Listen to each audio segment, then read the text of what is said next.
TNPSC மேக்ஸில் logical reasoning நமக்கு இந்த மாதிரி சம் கேட்பாங்க. இப்போ இந்த சம் பாருங்கள், 3 to 4 மணிக்கு இடையில் 3 மணிக்கு 4 மணிக்கு இடையில் எந்த நேரத்தில் நிமிடம் முள்ளும் மணி முள்ளும் 9 ஒன்றை ஒன்று மேற்பொருந்துன்னு கேட்குறாங்க. அப்போ இப்போ நமக்கு 3 4ன்னு இருக்குது.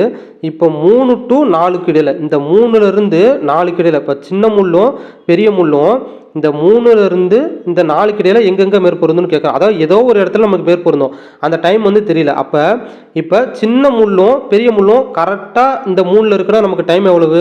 3:15ன்னு அர்த்தமா? அதே மாதிரி கரெக்டாக இந்த 4ல் இருக்குதுன்னா 3:20ன்னு அர்த்தமா? அப்போ இந்த 3:15லேருந்து 3:20க்குள்ளே ஏதோ ஒரு இடத்துல மேற்பொருந்தும். அப்போ நம்ம என்ன பண்ணணும்னா இந்த மினிமமான 15 எடுத்துக்கணும். 15 எடுத்துக்கிட்டு இன்ட்டு 60/55 போடணும். இன்ட்டு 60/55 போட்டு இப்போ இதை சால்வ் பண்ணோன்னா நமக்கு என்ன வரும்னா 16 4/1ன்னு 11ன்னு வரும். ஓகேவா? அதாவது இதை சால்வ் பண்ணால் அப்போ என்ன பண்ணணும்னா இந்த 3.16 4/11ன்னு எழுதிடணும். அவ்வளோதான்.